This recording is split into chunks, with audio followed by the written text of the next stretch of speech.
If you would think about a lifted all-wheel drive soft-roading wagon, you probably instantly think about a Subaru. Why not a Volvo?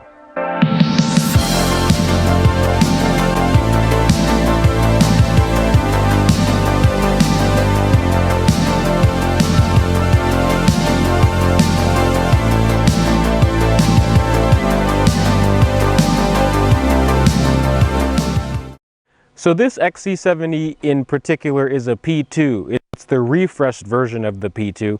It's a 2006 with the 2.5 liter turbo.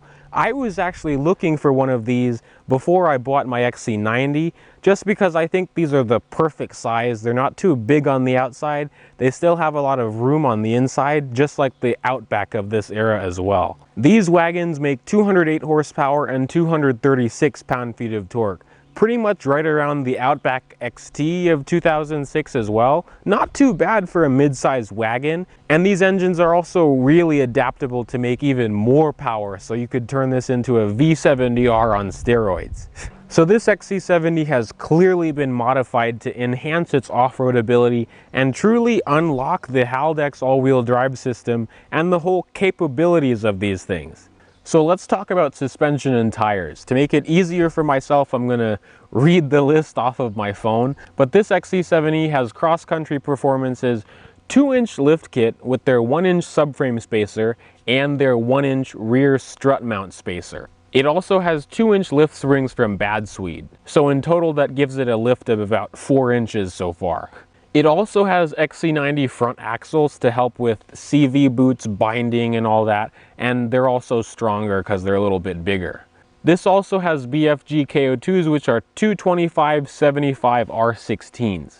I'd say lighting is also a really important thing to do if you're doing a lot of night driving especially. This one has a 30-inch off-road town light bar up on the top. It also has a 14-inch light bar mounted to the front bumper. And you'll probably also notice this has some aftermarket Amazon LED fog lights, which are really bright. They're yellow, but you can get all kinds of different colors for them. Up on top, this XC70 has a Smitty-built rooftop tent, which I'm actually wondering if I should get one or if I should just, do the whole camping thing inside. That's for another video. But this also has an ARB awning on top as well.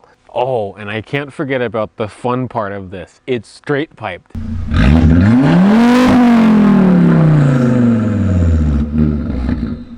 So a stock XC70 P2 has 8.2 inches of ground clearance, which is just under an Outback of the same era at 8.7 inches. Approach angle is 16 degrees and departure is 20 degrees. These late model XC70s with the AW55 5-speed auto have a crawl ratio of 12.3 to 1. Towing capacity is 3,300 pounds and payload is 1,100 pounds. So overall, after the lift kit, I'd say this thing has at least a foot of ground clearance, which is ridiculous to think about on a Volvo. So these P2 XC70s went through two different versions of Haldex. So the 01 to 03 V70 XC has Haldex Generation 2. It's more of a reactive system than a proactive system, which shows its age, but it's still not horrible. The biggest difference between Generation 2 and Generation 3 of Haldex is that there's no pump that pre-pressurizes the all-wheel drive system in Generation 2. The 04 to 07 XC70s have Generation 3 of Haldex, which is a proactive system, and Volvo markets this as instant traction. As soon as you start the engine, an electric pump pre-pressurizes hydraulic fluid into the transfer case. As soon as the car detects any little bit of wheel spin, it can instantly shift power to the rear axle. Unfortunately, just like all other Volvos, you're at the mercy of traction control because there's no locking rear diff or locking front diff, but Volvo's DSTC traction control is actually pretty decent on the trail.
So this is yet another reason why I think these XC70s are a great platform for off-roading and overlanding. It's so comfortable, and there's a lot of places to put things in here. This one has, you know, leather seats. It's luxurious.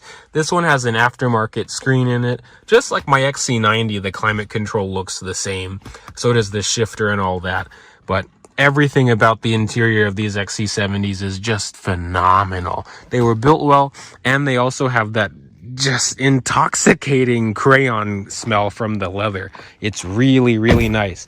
But the biggest part of these that you might be looking at is the rear end of it for putting stuff inside and also having yourself sleeping in here. The rear seat's accommodating if you have people sitting back here.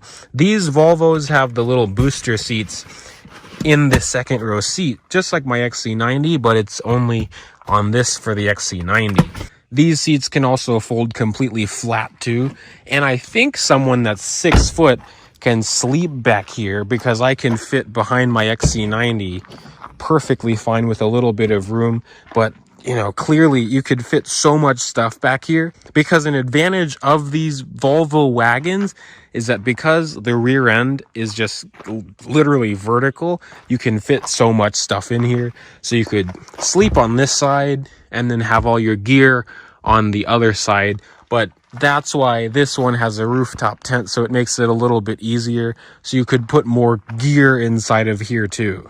The 2.5 liter in these is known to be decently reliable. However, you have to make sure your timing belt is done, and they usually run for about 80 to 100,000 miles. I would definitely check to see if the all-wheel drive system works properly, because it can be pretty pricey if something goes wrong and you can't do the work yourself.